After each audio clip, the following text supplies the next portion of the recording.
విజ్ఞాన్ గారు ఇప్పుడు వరుసగా ఫ్లాప్లతో కొట్టిమిట్టాడుతున్న రవితేజ మళ్ళీ ఏమో సంక్రాంతికి భర్త మహాశైలకు విజ్ఞప్తి అనే సినిమాతో ముందుకు వస్తున్నారంటూ కూడా వార్తలు వస్తున్న పరిస్థితి.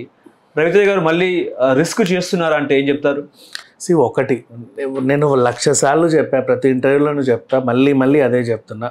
రవితేజ సినిమాలకి హిట్ ఫ్లాప్ అనేవి ఉండవు, అంతే. అది బాగా గుర్తుపెట్టుకోండి.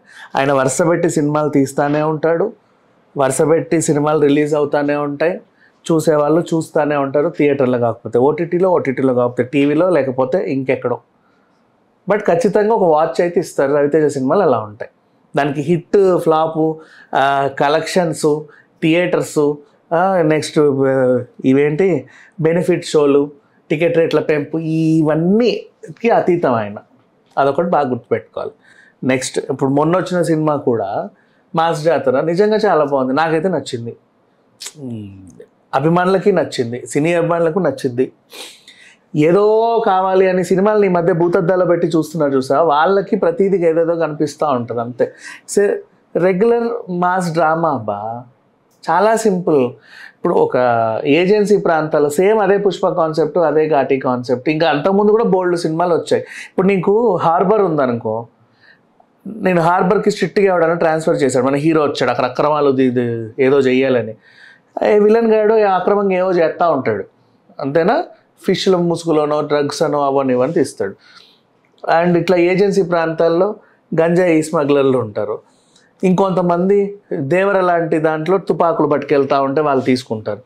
ఏదో ఒక అక్రమ రవాణాను అడ్డుకునే హీరోలు ప్రతి సినిమాలో మనం చూస్తూనే ఉంటాం. రెండోది, హీరోకి నువ్వు పోలీస్ క్యారెక్టర్ ఇచ్చావు అంటే ఆయన సిన్సియారిటీకి ఎక్కడికో ట్రాన్స్ఫర్ అవ్వాలి, ట్రాన్స్ఫర్ అయిన చోట ఆ లోకల్ లోడ్తో యుద్ధం చేసి ఏదో రకంగా గెలవాలి.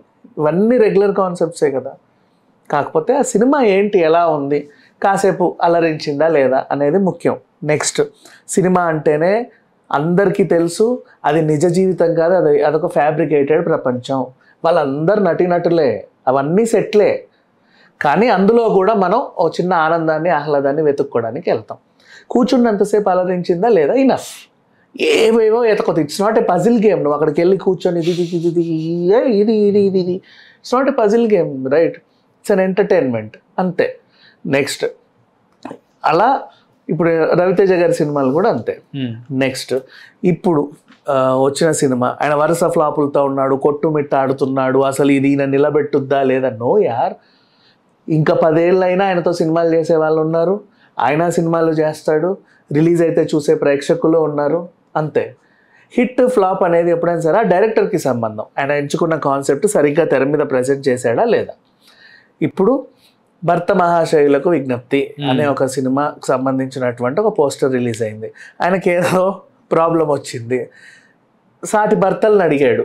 అలా కొంతమంది మనకు కనిపించారు, శుభలేఖ సుధాకర్, వెన్నెల కిషోర్, సత్య, వీళ్ళందరినీ చూపించేసి వాళ్ళకు కూడా తెలియదు ఆ సమస్య ఏంటో, దాన్ని ఎట్లా పరిష్కరించాలో ఏంటో అనేది.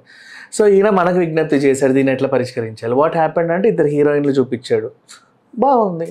ఈవెన్ డింపుల్ అయితే ఆఫ్టర్ లాంగ్ టైం మళ్ళీ తెర మీద చూసినాం, చాలా హాయిగా ఉంది. అండ్ ఆ అమ్మాయి కూడా నాగార్జున హీరోయిన్, తను కూడా బాగుంది. ఎవ్రీబడి ఆర్ గుడ్, నిజంగా ప్లెజెంట్గా ఉంది. సర్ప్రైజ్ ఉంది దీంట్లో. అసలు విషయం ఏంటంటే సంక్రాంతికి వస్తుంది.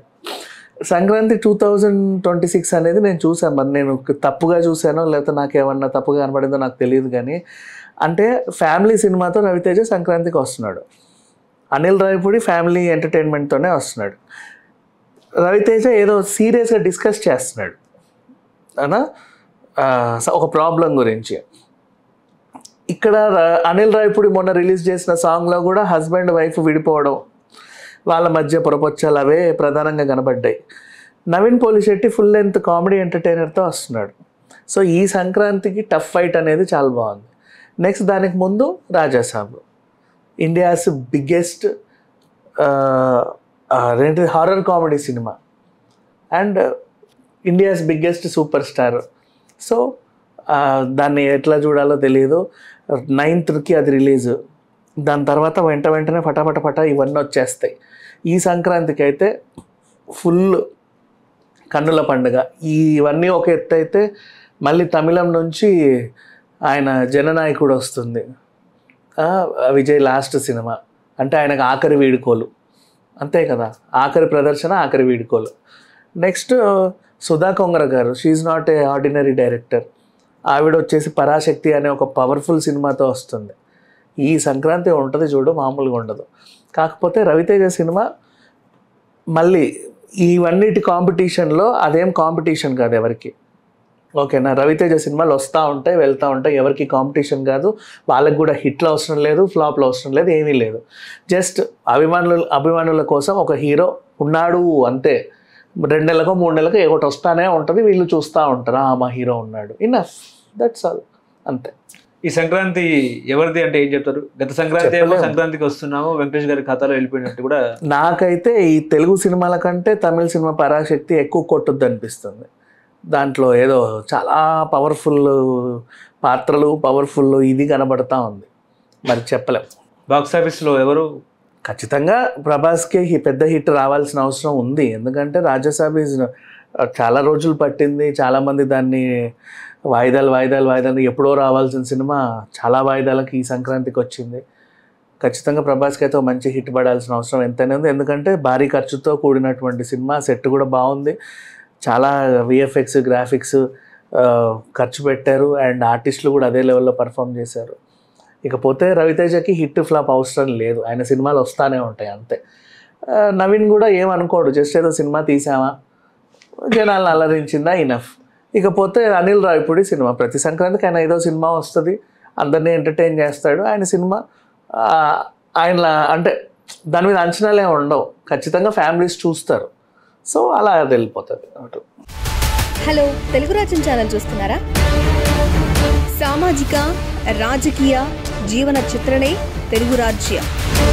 అతిశయోక్తులు అసత్యాలు ఉండవు.